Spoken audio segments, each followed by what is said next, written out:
ప్రభాస్ నటిస్తున్న భారీ చిత్రం 'ద రాజ్ సభ' గురించి టాలీవుడ్‌లో కొత్తగా ఒక ఆసక్తికరమైన చర్చ మొదలైంది.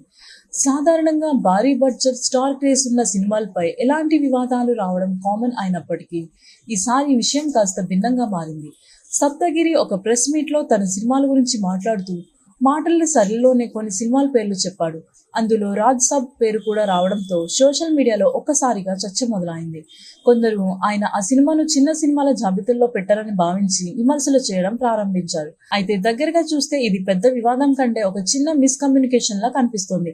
సప్తగిరి తన కెరీర్‌లో వరుసగా చేస్తున్న సినిమాల గురించి చెప్పే సమయంలో రిలీజ్ అవుతున్న ప్రాజెక్ట్స్ అన్నిటిని ఒక లైన్‌లో చెప్పేశాడు. కానీ ప్రేక్షకులు, ముఖ్యంగా ఫ్యాన్స్, దాన్ని వేరే విధంగా అర్థం చేసుకున్నారు. ఇదే సమయంలో ఇండస్ట్రీలో కొంతమంది మాత్రం ఈ విషయాన్ని కూల్‌గా తీసుకుంటున్నారు. ఒక పెద్ద స్టార్ సినిమా గురించి తక్కువగా మాట్లాడేది ఉద్దేశం సప్తగిరికి ఉండదని, అతనెప్పుడూ హాస్యంతో సింపుల్‌గా మాట్లాడే వ్యక్తి అని చెబుతున్నారు. అందుకే ఇది పెద్ద వివాదంగా తీసుకోవాల్సిన అవసరం లేదని అభిప్రాయపడుతున్నారు. మరోవైపు ఈ చిన్న వ్యాఖ్య ఇప్పుడు సోషల్ మీడియాలో ట్రెండ్ అవుతూ అనుకోకుండా సినిమాలకు పబ్లిసిటీగా మారింది. ఫ్యాన్స్ మధ్య చర్చలు, మీమ్స్, డెబేట్స్ ఆల్ కలిపి ఈ టాపిక్‌ని మరింత హాట్‌గా మార్చేశాయి. ఇక సప్తగిరి తన కొత్త సినిమా 'పురుష్' ప్రమోషన్‌లో బిజీగా ఉండడం, ఈ వివాదం కూడా సినిమాకు అదనపు హైప్ తెచ్చినట్టే కనిపిస్తుంది. చివరికి చూస్తే ఒక చిన్న మాట పెద్ద చర్చగా మారి ఇండస్ట్రీలో మరోసారి స్టార్ పవర్ ఎంత ప్రభావం ఉందో గుర్తు చేస్తుంది.